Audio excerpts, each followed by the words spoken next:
Students, welcome to my 10th class in nuclear physics, and in this 10th class we will be starting with our third unit. So our third unit consists of 22 marks, and most of it is about nuclear reactions. So we will be learning what is a nuclear reactions and the various aspects about the nuclear reaction. And first, let's see how it is different from a chemical reaction. So let's write down a chemical reaction. A very common one is NaCl plus H2SO4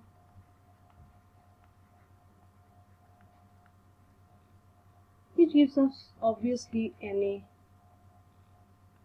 NaSO4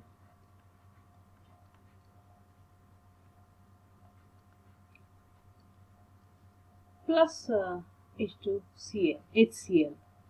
So we balance it and then we arrive at this equation.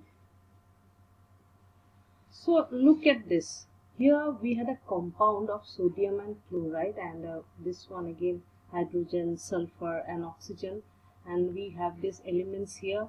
We have two elements here. So here what is done is that a compound is changed to another compound. That is what happens. So this is a chemical reaction.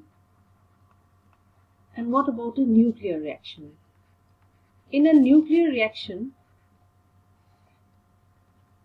the whole elements changes to another element. Here you see we had sodium, chloride, hydrogen, sulfur, oxygen. Here also we have sodium, chlorine, then sulfur, then oxygen. So you see the elements are as it is, only they combine in different ways. That is a chemical reaction.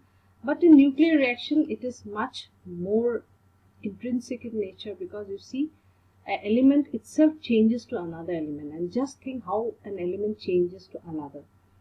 If an element has A has to change to another element B, what will happen? An element is identified by the number of protons or the atomic number. That means the atomic number, that means if I look to this at the structure inside the element, if this is the nucleus, that means the number of proton has to change. So for A to go to B. So that means what will happen? That means the reaction has to be so deep that we have to enter the atom and go into the nucleus. So this is a nuclear reaction. And a nuclear reaction is also called a nuclear reactions.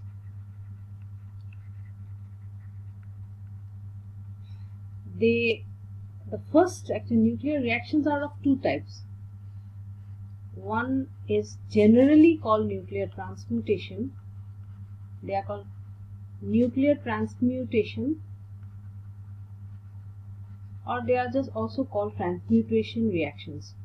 And the other is radioactive decay. But then you cannot say that this is the only distinction, because sometimes radioactivity is also taken under the same nuclear transmutation. But we will understand that radioactivity happens on its own. So this is what? This is spontaneous. And then what about nuclear transmutation? Nuclear transmutation is, that means I have to somehow hit a nucleus by some process so that it breaks down, and some of the proton either comes out or some of the proton gets added here, so that the element A changes to the element B. That is nuclear transmutation. For now we'll understand that nuclear transmutation is any change in the number of protons so that an element changes to another.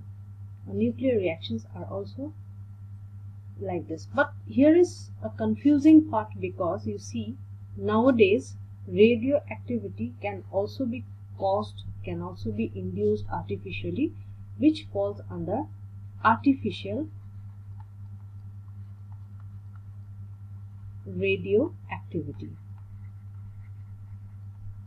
So for now we will not think much about whether it's called nuclear transmutation, whether it's radioactive, whether they are distinct categories or not. We'll only be concerned with that element changes to B, and we know that an element is identified by the number of protons. So if the number of protons change, it will become another element B, and that is nuclear reaction. Now we go to the first ever nuclear reaction, because it's necessary that we know that. And the first nuclear transmutation was brought about by Rutherford. So it's this reaction. It is this reaction.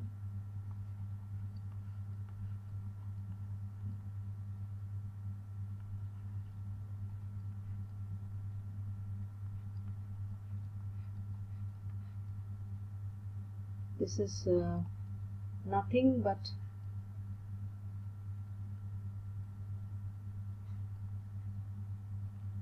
nitrogen being hit by helium. Actually, in fact, we have this alpha particles, and then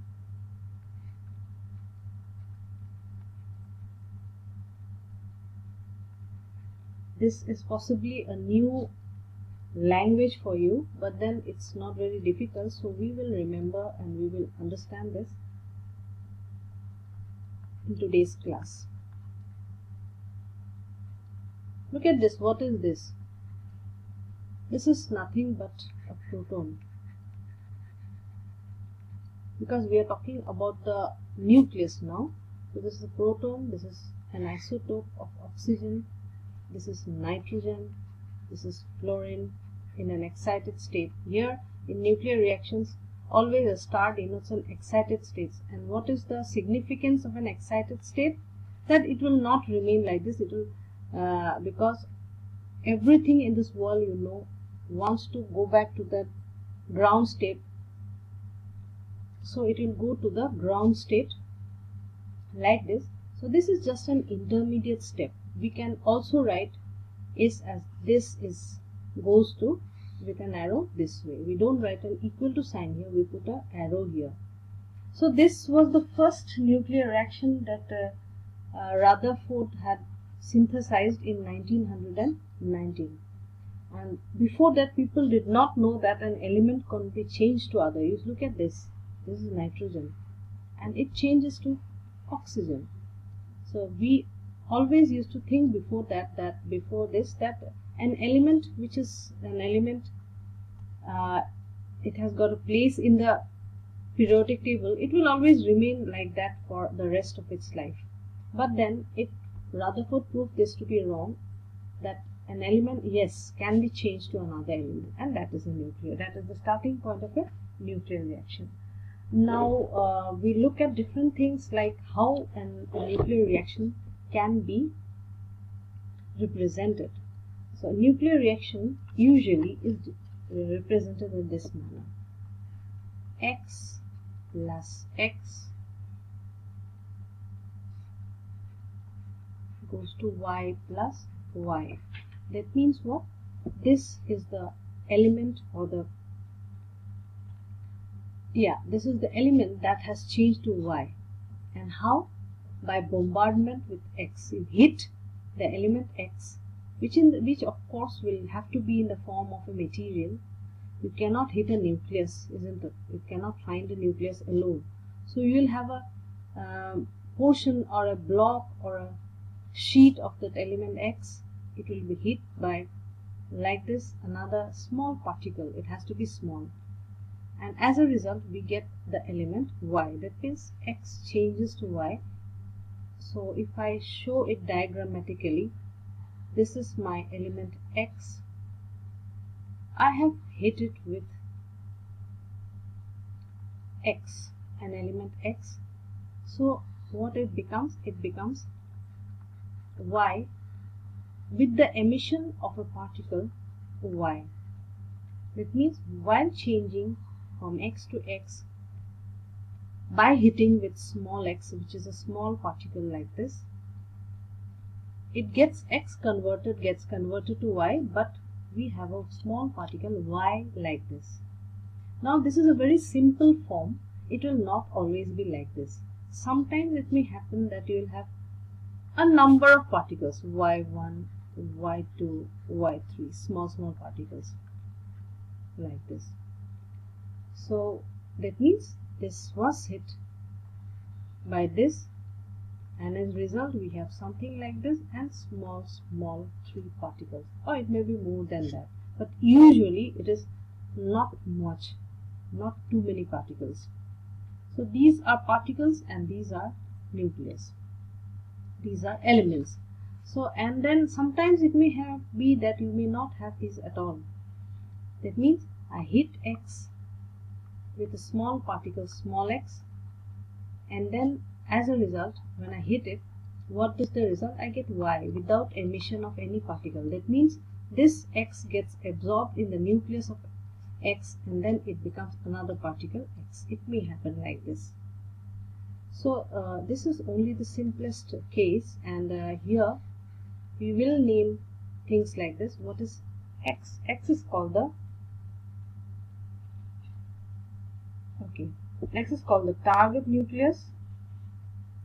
So we will write it, X is the target nucleus, Y is the product nucleus.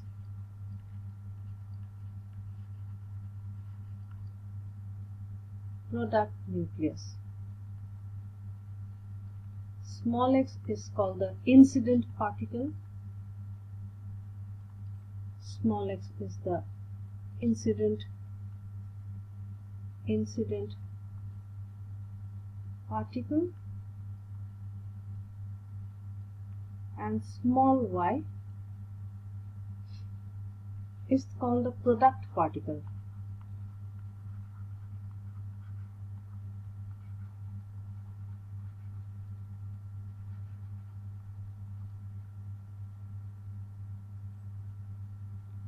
So in this, with our newfound knowledge, let us move to this one, this reaction. Let me clean it a bit.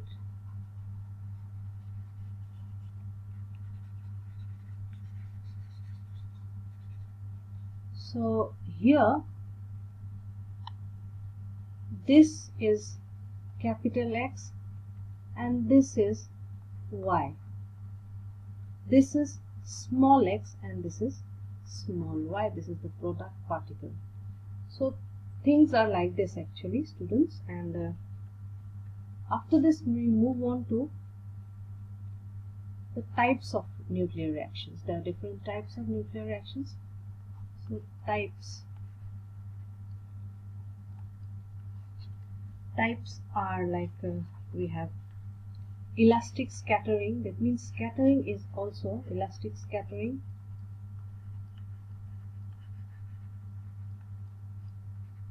Scattering we know, that means what?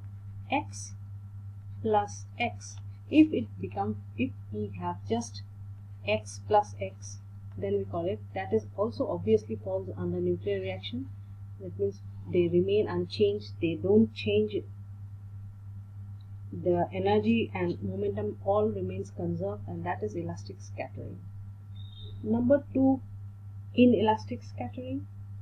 Inelastic scattering, in which they may lose quantum, they may use their kinetic energy but not their momentum. That is inelastic scattering. Number 3, disintegration.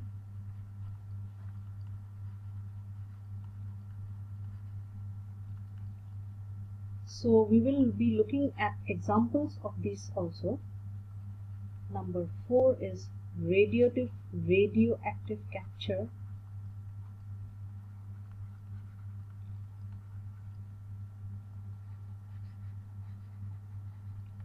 Number 5 is direct reaction.